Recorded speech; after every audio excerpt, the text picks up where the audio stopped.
we are talking about today, which actually flows, don't think it was planned because it wasn't, but flows very much from what we discussed last week, is this unbelievable Zohar that I found out about this week. Now, Zohar is the most foundational Kabbalistic text. It was authored by Reb Shimon Bar Yochai in the 2nd century. It's written according to the 54 portions of Torah, the 54 Torah portions, 54 what we call parshios, that we experience over the cycle of a year. Last week, if you remember, I said, wait, I just want to stop and thank God. It was just such a year of miracles, so many reasons to thank God. And I felt, something happens, you get excited, and then you get distracted, and life gets in the way, and you're tired, and you have a headache, and you're busy. So you sort of stop focusing and being excited and being thankful, and then something else happens, and then go through the same cycle again and again and again. And after all the tremendous things that happened in Syria, I'm like, whoa, I just want to stop and say thank you. And actually stopping and thank you is a very Mashiach service. It's very Mashiach to celebrate God's miracles, to thank God for the miracles. Of course, this week begins the holiday of Hanukkah. And especially in connection to Hanukkah, we know we stop and we say, thank you, God, for the miracles. But in general, it says about one of the greatest of the descendants of David, one of the greatest kings we ever had. His name was Chizkiah. And it says in the Talmud, he was worthy of being the Redeemer, of bringing Mashiach. He should have been Mashiach. But when God wanted to make him the ultimate Mashiach and bring redemption, the attribute of judgment said, wait a minute, stop. He doesn't deserve it. You made for him such great miracles. You saved him from this fatal illness. You saved his kingdom from Sancheriv that was destroying the world. And he didn't thank you. How could he be Mashiach? And that argument was accepted. And he did not become the ultimate Mashiach. From which we learn that it's a very Mashiach thing to thank God for the miracles. So we looked last week over the year. And we looked at what happened, and we were like, look, Hamas has become this small group of just fugitive fighters. How the political head, Ismail Hania, I'm probably mispronouncing his name. My Arabic is not fluent. But how the political head was killed in Iran, and we still don't know how Sinwar was killed. I spent a lot of time last week discussing how Sinwar was killed, which just highlighting those miracles, everything we've seen over the year, 15 plus months, right? 15 months. 15 months of fighting and destroying this terrorist organization. And then Hezbollah, we spoke about Hezbollah, that's a much larger organization, many times larger in terms of their numbers, in terms of their armament, their arsenal. We spoke of the miracles that they didn't attack on October 7th. We spoke of the miracles, how their whole leadership was taken down. Nasrallah, who's untouchable, was assassinated. The beepers and the walkie-talkies, the pagers, everything. Again and again and again and again. It's like unbelievable. We see how weak they became, how Hezbollah is so weak that when Assad in Syria was in such trouble, they said, we can't come help you.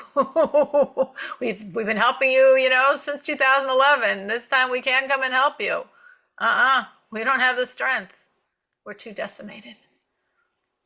Iran, this axis of resistance they built up, and they have Hamas, and they have Hezbollah, and they have Syria, they have Yemen, and some in Iraq, and how it's all destroyed.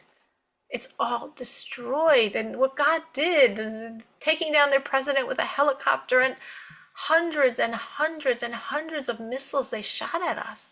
Said by the Gulf War, 39 missiles were shot at Israel and not one Jew died. And it was an unbelievable, miraculous war. And Iran has shot at us hundreds and hundreds and not one Jew has died. And how we've destroyed them and destroyed their aerial defense system and probably are going to destroy all their nuclear power. I assume any day we're going to be dancing on the street celebrating that. None of that is what motivated the class last week. Well, the class last week was thinking of Syria and what we did to Syria. And that was so unbelievable. I'm like, oh my gosh, we have to stop and say thank you. So that was last week. Now, over the week, I learned a piece of Zohar that is so unbelievable.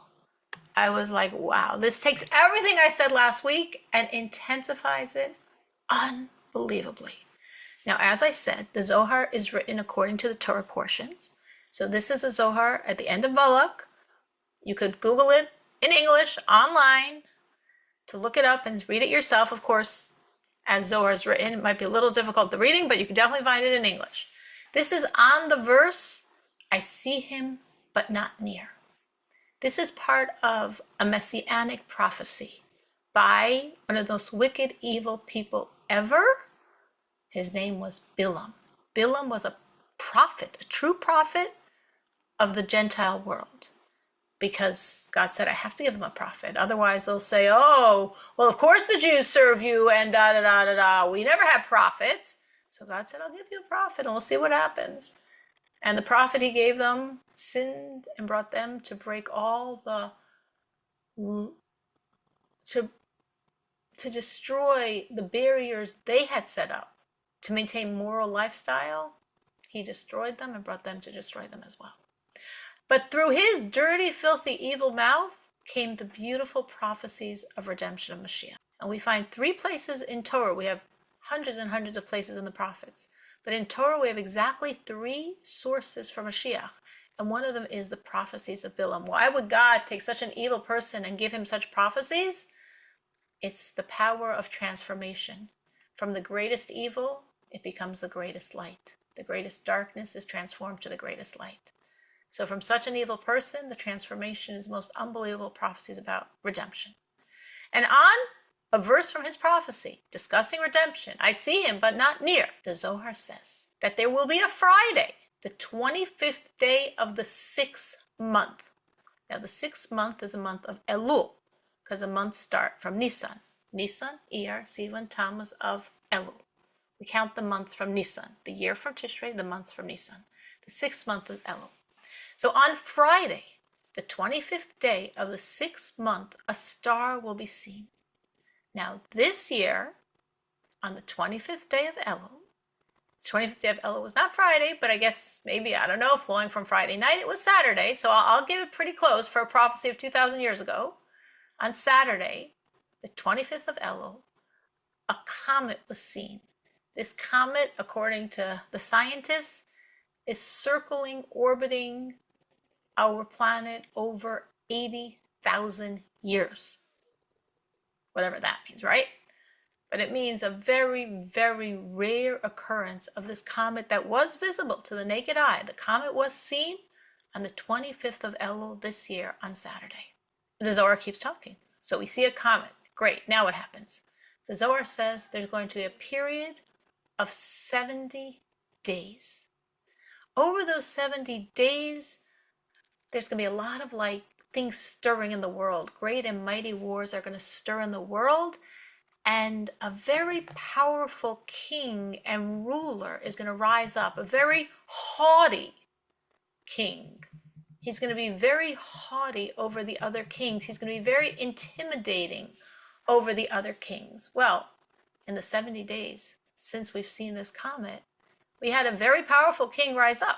His name is Donald Trump, who's already been, I know his inauguration is January 20th, but the world is already treating him as the de facto ruler of the world.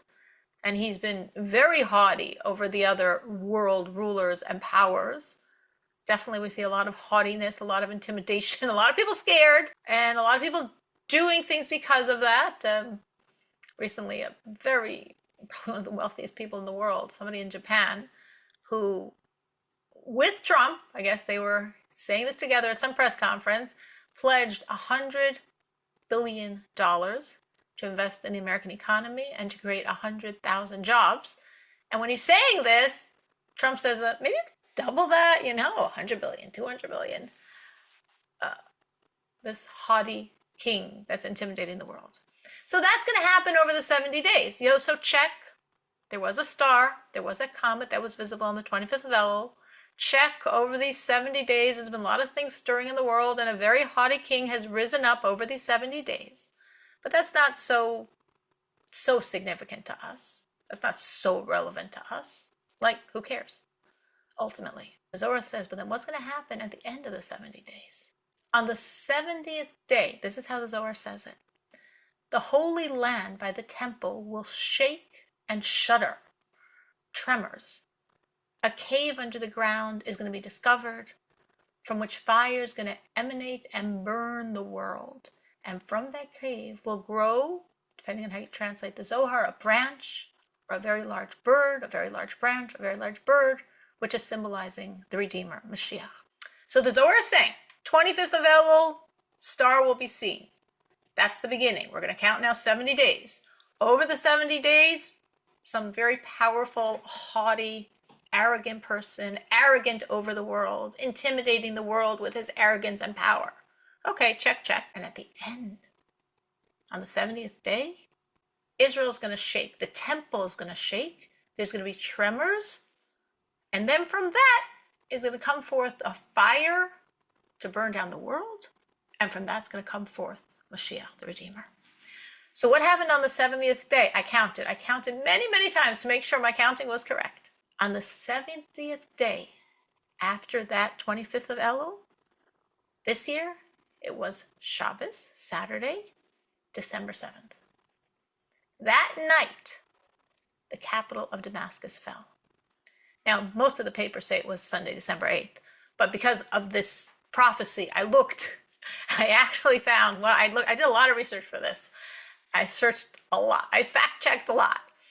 And I did find that said that actually it started Saturday night, December 7th is when it fell, though I guess the complete and official fall was Sunday, December 8th.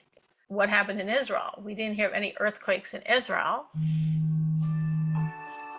I imagine there was some, as we'll call it, political earthquake, some shaking up of the whole ground of the Middle East, because the entire Middle East has been shaken up and completely changed. I was envisioning the temple. If you think of the Temple Mount that has that mosque on its back, and it's just like shaking off that evil, it's tremoring it off, and Damascus falls. Now, why would the temple shake and Damascus fall? Now, I do want to be very careful. The Zohar does not say Damascus will fall. The Zohar is saying there's going to be shaking of the Temple Mount, there's fire coming out, and Mashiach coming out. And we actually mentioned this last week. I gave over then a concept written in the Zohar, in a different place in the Zohar, that Rashbi, Reb Shimon Bar Yochai, says that when he was in the cave for 13 years, he heard an angel say, Damascus will fall, and then Mashiach will come. I have more details than that. I'm saying it briefly, but basically Damascus will fall, Mashiach will come. People were very excited. A lot of people were quoting the Zohar after what happened December 7th, 8th, because the way the Zohar refers to the leader of Damascus, that term it uses is the same numerical value basically as Bashar Assad. So it's the same, the leader, the current leader that was deposed is the same numerical value as the Zohar is referring to as the leader of Damascus who's going to fall. So people are like, whoa, look, the Zohar says Damascus is going to fall, Mashiach's going to come, and we see the numerical value. This is so cool. There's a much deeper relationship. It's not just causal. Temple, Mikdash, and Damascus, in Hebrew, Damascus is Damesek. Now you'll have to take my word for it to trust me on the Hebrew, but the Hebrew word for temple, Mikdash, is the exact same letters as the Hebrew word for Damasek, Damesek. So what we're saying is, and we know, and we've discussed this a number of times in this class, that a name in the Holy Tongue, a name in God's biblical Hebrew, is talking about its life source. It's talking about its energy. It's talking about its spiritual survival. So temple, if I jumble that up and mess it up, becomes Damascus. Mikdash, Damesek. The temple jumbled, Damascus. As if we're saying it's an antithesis. In the godly, it's called the temple. In the evil, it's called Damascus. One up, one down, one up, one down. And that's why there's another midrash, this is now a midrash that says that by the redemption, Damascus, again, in the Hebrew, Damesek, yes, it's referred to in this biblical midrash, Damascus is going to be like an extension of Jerusalem. It'll be like what we would call a suburb. It's going to be one of its outlying lands. So we keep mentioning this Damascus because Damascus is like the evil, the opposite, the other end of temple. So when the temple is shaking and shuddering and we don't see it, but when something is happening, the other end, what falls is that Damascus, which actually is sort of easy to see this in how it happened, how it played out. I don't think you have to be the biggest believer to connect this 2,000-year-old prophecy to what happened on December 7th and 8th in Syria, because it makes no sense. And we discussed this last week. Here's rebels on pickup trucks with RPGs, and they took down this incredibly repressive, controlling government. And they've been trying to take it down since March of 2011, okay? Since March of 2011, they try and they fail, and they try and they fail, and they try and they fail, and they're always very strongly shut down. The government has, of course, an army. By the way, they have a navy, they have air force, they have chemical weapons. They've used those chemical weapons against their own people more than once. So it's like they have no compunctions to use force to stop a rebellion. And somehow now, everyone forgot. Everyone spaced out. It all fell apart, like nobody was paying any attention. Another rebellion started. Again, they've been having these since 2011. And then suddenly, 11 days later, the whole government fell, and Assad's in Russia. The army literally, this army, which has been used in 2011 and has been very repressive and has been shutting down the rebels, and suddenly this time, all the soldiers literally dropped out of their uniforms, left their tanks, left their uniforms, left their weaponry, and they just ran away. Which is almost like if you can envision how it happened in the prophets. We mentioned before Chizkiah. He had the largest army of the world at his doorstep. Sancherib, who was a world conqueror, who went from country to country and destroyed them, took their lands, took the people, sent them to another country. If you've ever heard of the 10 lost tribes, he's the one to blame because he conquered the northern kingdom of Israel, which was much stronger and bigger than the southern kingdom of Judah. The northern kingdom was 9.5 tribes. The southern kingdom was 2.5. He took them and he exiled them somewhere behind the Sambatyon River, and God willing, we'll get them back by the redemption. He did this to the whole world. And then he came to this little country of Judah, 2.5 tribes. He had already sent their northern brothers away, and God made a miracle. And his army was terrified. They were fighting the angels. They all ran. So I don't know what God did this time, but somehow the soldiers were just terrified and dropped their uniforms, dropped their tanks, dropped their weaponry, and they all. So I was just looking at this. I was so excited. I have to tell you. When I heard about this Zohar, I spent so much time researching this because I was so excited. Like the star, check. Trump, check. The fall of Damascus, check. These things predicted about 2,000 years ago. I have to point out, thank you, Rabbi Reuben Wolf, who pointed this Zohar out to me, and I heard about it. So amazing. So the 70 days are over, and we got the star, and we got Trump, and we got the fall of Damascus. Now what? So the Zohar continues that a cave's going to open up under the temple area, and there's going to fire that's going to come out and burn the world. Well, that doesn't sound very positive. But world, again, everything in the Zohar is very mystical. World in Hebrew, olam, comes from the etymology he'elem, which means concealment. So perhaps what the Zohar is saying is that the fire of God's going to come out and burn out the world, the he'elem, the concealments, the evil, the blockages are going to be burnt down. And then the Zohar continues, from that same cave where that fire is going to come to destroy, to burn out the world, perhaps the concealments of evil of world, this big bird or big branch is going to come that's going to rule the entire world. And to him, the kingship will be given. Talking about Mashiach. And the holy ones will gather to him, maybe the tzaddikim, the holy Jews below, the souls in heaven, angelic beings. All the holiness is going to come to him. At that time, King Mashiach will be revealed to the whole world. and to him the kingship will be given. Now, of course, we live in this world and we've seen miracles. And last week we spent a whole class talking about miracles, and I just highlighted a few now to remind us. And of course, at the same time, there's still a lot of tragedies going on. We still have 100 hostages in Gaza, and there's many, many other tragedies. But the Zohar speaks about that also. And the Zohar continues and says, listen to what the Zohar is saying. At that time of the revealing of the Messiah, of Mashiach, the inhabitants of the world will find themselves in one distress after another. And those who hate Israel will get stronger. Wow. Like, we've seen both.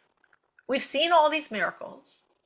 We've seen a year plus, 15 months of miracles we've seen. Incredible miracles.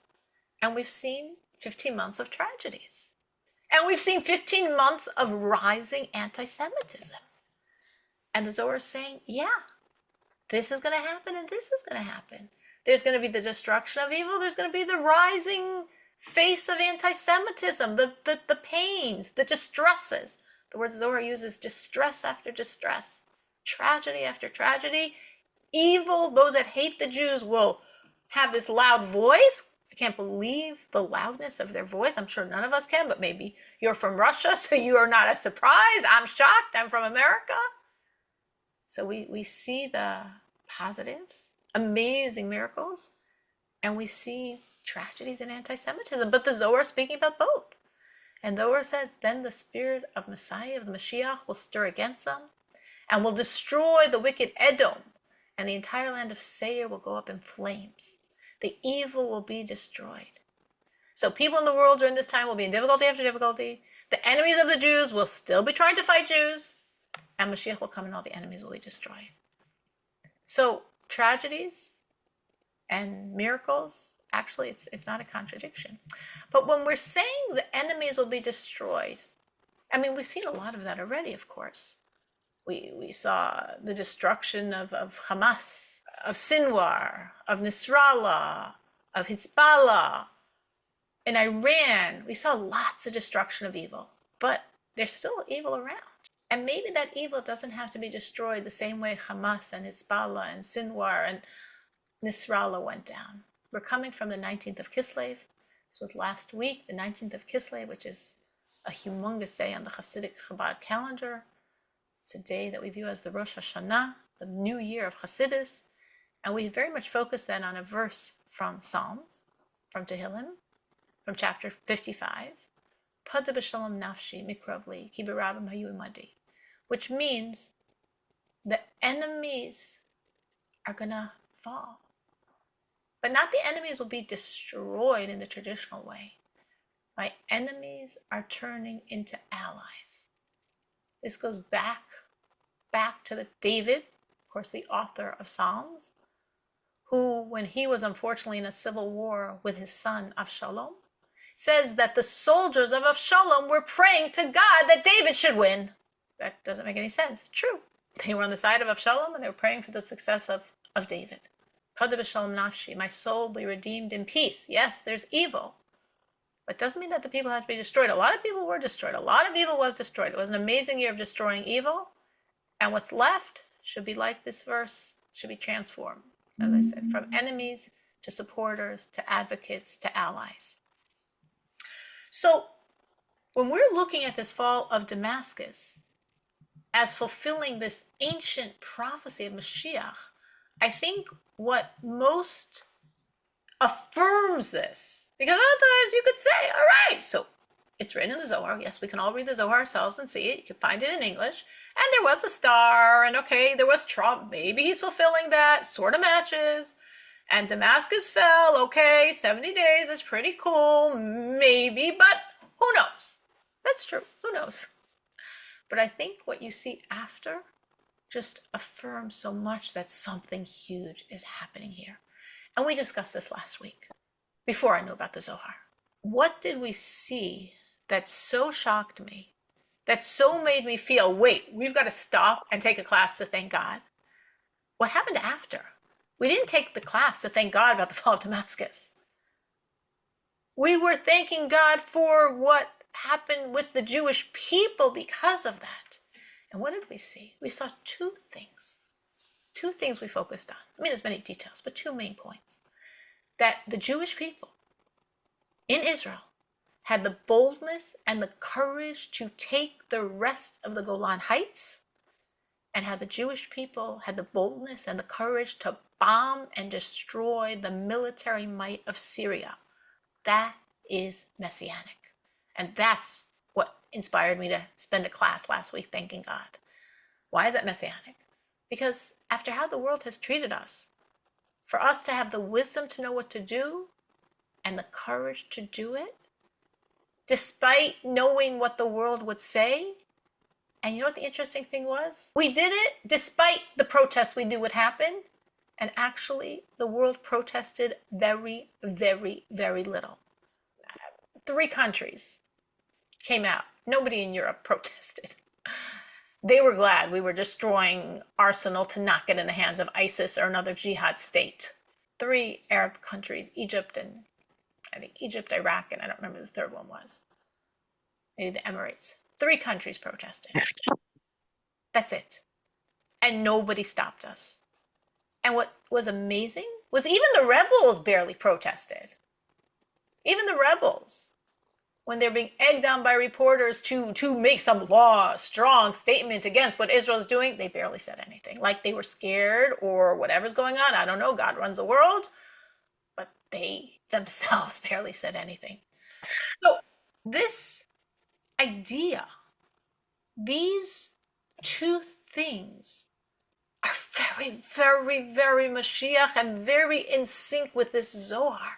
Meaning, the fact that Israel boldly, courageously, you could say, well, it makes so much sense. Why didn't the whole world go and bomb and destroy all that arsenal in Syria so it shouldn't fall into the hands of ISIS? Israel spent that week plus destroying evil. Such a harsh, repressive regime with ISIS rebels, with Al-Aqada rebels, with people of jihad mentality rebels, destroying that power of evil that's messianic. And what Israel did by taking the other side of the Golan Heights is even more messianic. We conquered in the 6-Day War with a lot of loss of life. We conquered about 2/3 of the Golan Heights. But the other Syrian side, we didn't touch. The world fought and screamed against the fact that we took 2/3. The world for years never recognized it at all. Even Israel for years sort of pretended it was just some temporary military whatever. In 1981, Israel agreed that they were annexing it, like they're actually saying it's our land, and the world still didn't agree, and the world's still calling us, whatever they call us for that. Trump in 2019 recognized it, so that's the first time someone in the world did recognize that this is actually, yes, this is part of the land of Israel, it's ours. And now we took the rest of it on the other side without firing a shot. Without one casualty. We really paid with a lot of blood in the 6-Day War when we got it. And now, without anything, it's ours. And in the beginning, yes, they said, oh, we're just doing this temporarily to see, what's going to be with our new next door neighbor. But now Netanyahu came out and said, we're going to be holding this for a while. Exactly, for a very, very long while. Why is it so messianic? It's so messianic because these lands of Syria are part of the biblical lands we call the lands of the Canaanite, the Kenizi, and the Kadmoni. And I don't know if I've ever explained this concept, so I'm going to explain it now. Abraham was promised by God that his children would have 10 lands. There's a famous covenant. It's called the covenant between the pieces. Some say this was when Abraham was 70, even though he actually came to Israel when he was 75, but some say this happened when he was 70. And he had this covenant with God, the covenant between the pieces. It's written biblically, it's written in the portion of Lech Lecha. Go to Israel. And in this covenant, God promises him 10 lands. 7 generations plus later, really 8, when the Jews enter Israel, they don't get 10 lands. They get 7. They get the 7 lands to the west of the Jordan. But there were 3 other lands to the east of the Jordan, and we didn't get them. Why didn't we get them? Well, Kabbalistically, it's explained that these numbers, 10, 7, 3, they might be sort of reminiscent of how we speak of our soul power and God's powers. It also works on the side of evil. So there's 10 powers of evil, like there are 10 powers of godliness. And just like on the side of godliness, we have 3 intellectual and 7 emotional. That's where the term Chabad comes from. That's the 3 intellect of godliness. Well, guess what? It's also the 3 intellect of evil, because everything's balanced in this world. So on the godly side, there's 10 powers, 3 intellectual and 7 emotional. And on the side of evil, there's 10 powers, 3 intellectual and 7 emotional. In exile, when our strength is weaker and evil is stronger, we can conquer and transform the emotions of evil, but we can't touch the intellect of evil. The emotions of evil, that's represented by the 7 nations to the west of the Jordan. Those were the 7 nations we got, and those are the 7 nations that we basically have today. I believe some of the land actually Jordan has, but most of it we have. But the 3 nations to the east of the Jordan, representing the evil of intellect that is too hard for us to deal with in exile, that we will get by the complete redemption, we never got that. When we're getting Syrian land, we're beginning to get the lands of the Keni, the Knizi, and the Kadmoni. We are going into the lands we're supposed to get by Mashiach, and we're beginning the process now. It's very, very interesting because a little event, seemingly little in the scheme of things, that maybe some of you heard about, maybe you didn't, on December 12th. Remember, Damascus falls, December 7th, December 8th. On December 12th, 7 Druze villages together, unanimously, publicly said to Israel, please take our villages. Obviously, they're near this area that Israel already had taken over, but they weren't taken over. They said, please take our villages. It sort of makes sense. We don't want to be under, we're Jerusalem anyway. We'd rather be under Israel, the democracy where Arabs have equal rights, instead of being under Syrian, who might become a jihad state.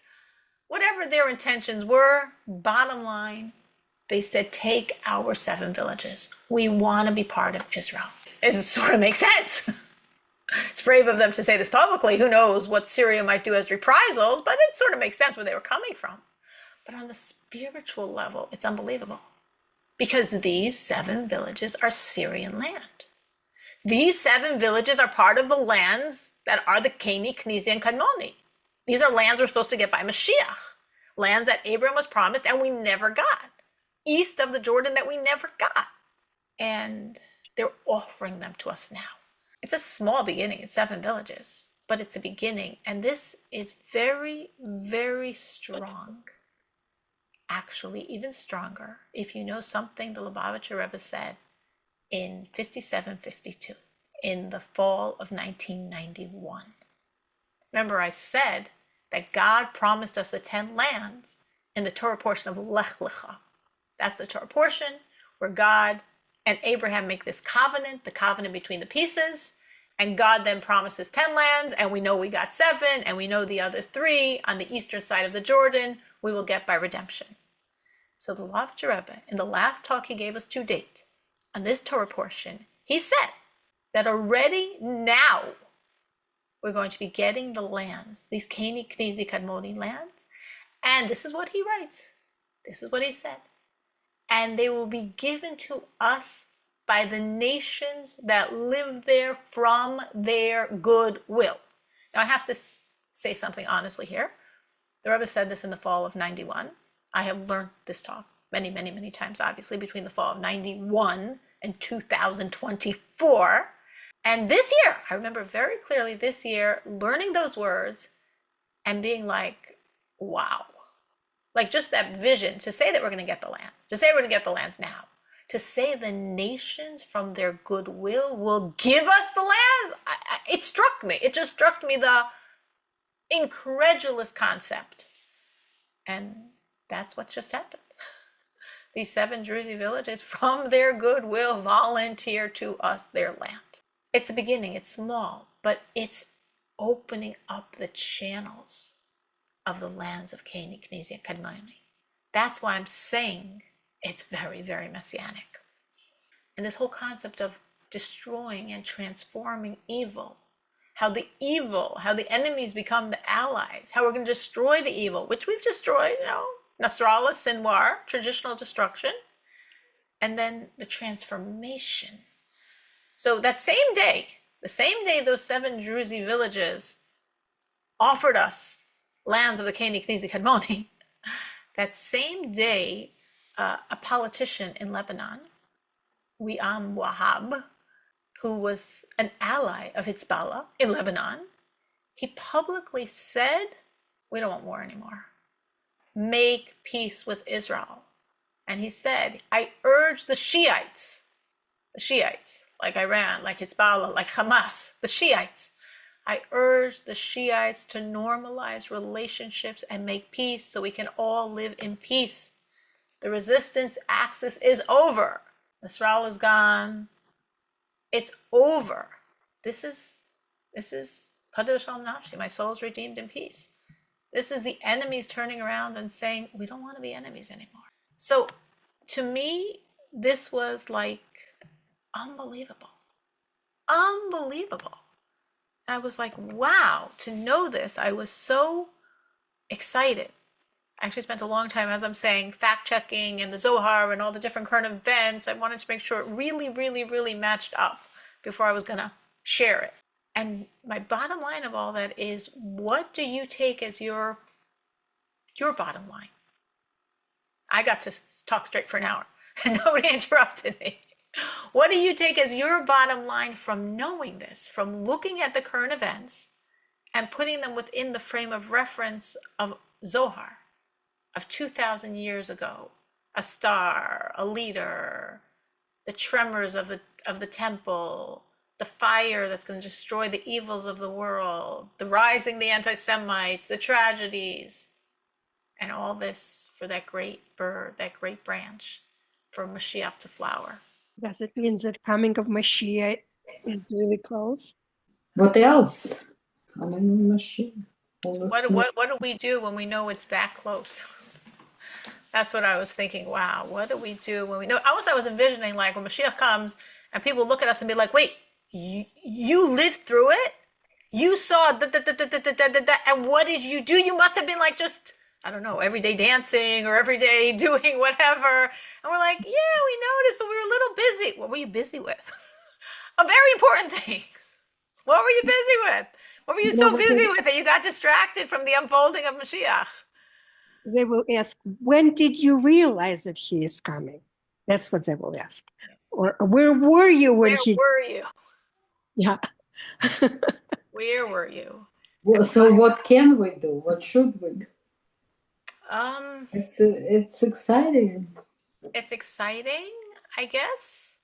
I guess for me, I think the most natural reflection would be to try to live a more messianic life personally. Like, the most natural thing I would think is, if I know Mashiach's coming, like, sometimes I have that feeling, I have this sense, I smell it in the air, I feel so excited, and I'm like, what should I do? And I'm like, I should do exactly what I'm doing, but better. It's not like I should go on the streets and run, and I should do what I'm doing, but I should pray more meaningfully. Mashiach's coming. I should be kinder. I should be nicer. I should be more careful in my religious adherence. I should share the good news with other people so they could know. And once Mashiach comes, no one can jump anymore in their relationship with God. No jumping allowed. Nowadays, we can jump to the top of the ladder.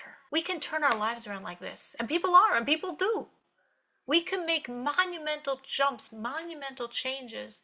We could do so much so fast. And we do. We could turn away from evil. We can add in good. We do amazing things. That's the power of this situation we're in, called end of exile, beginning of redemption. We've got a lot of spiritual power, but there's still a lot of evil around that we can transform, and we do. Once we have the complete revelation of Mashiach, because there's no evil that's going to be the catalyst for the jump. There's no evil to transform. When we have the complete revelation of Mashiach, all evil is gone. That's it. Finished. Out of business. Doesn't exist. So there's no gravity that you have the rebound effect from. There's no jump. So we will all continue eternally to get closer and closer to God. But wherever we are when we have the unfolding of the complete revelation of Mashiach, from that point we will all move at the same pace. But now, when we're in exile, we can jump. We can move so far, so fast, and that changes eternity forever. So I think those would be, I mean, like in my head, that is the two sides of it. Like on one hand, the looking at myself, and it's like whenever I get this feeling, I remember after 9/11. Remember after 9/11, and this was 9/11 was in the days right before Rosh Hashanah. And I remember right before Yom Kippur, it was the eve of Yom Kippur. We were eating the meal you eat before the fast, and someone came running in to look for ancient prophetic work. They're described 9/11, and I was like, oh my gosh, this is literally how I went into Yom Kippur that year. Oh my gosh, whoa, Mashiach's coming. What am I doing about it? And I'm like, okay, I'll take on more ways of getting closer to God, which I've been doing ever since, because truly it was a crazy, intense demarcation in bringing Mashiach. So it's like, whoa, this is happening. Like, what can I do to be closer to God, to live a more messianic life? At the same time, who can I share the good news with? Who can I tell this to? Who can I let them know that this is happening? That they also have an opportunity to help themselves now. Because once it happens, of course, the whole world's going to be without any evil and everyone will become closer to God. But I always think of those like people that are going to say to me, why didn't you tell me? You knew. Why didn't you tell me? Why didn't you tell me? Why didn't you help? You were helping yourself. You were getting closer to God. Like, why didn't you tell me so I also could have utilized those moments to get closer to God? Now, what will I say? I tried and you weren't listening. I tried and you told me to switch the topic. You made a face. You rolled your eyes. What should I say? I don't know. Whatever I say, it won't be a very good answer. So that's how I look at it. How can I live a more messianic life? And how can I share this news with others? But anyone else have how they would reflect and apply from these ideas? What can we add to what you said? It's like, I know some things that I already working on, so maybe I should work harder on them in my life, personal things, to be a better person, better whatever. And that's how you make it happen. Literally, by living more and more in sync with Mashiach, that makes it happen. You know, when we have the complete revelation of Mashiach, God and Mashiach will go to every single Jew, every single man, every single woman, every single child, and God will thank every single Jew for what they did to bring Mashiach. Even though God knows we could have done more, God will thank each one of us. Each one of us. Why will God thank me? What did I do? Every one of us. Every Jew. We've all done things. And every good thing we do helps the process. And God is going to individually say thank you to every single one of us for what we've done.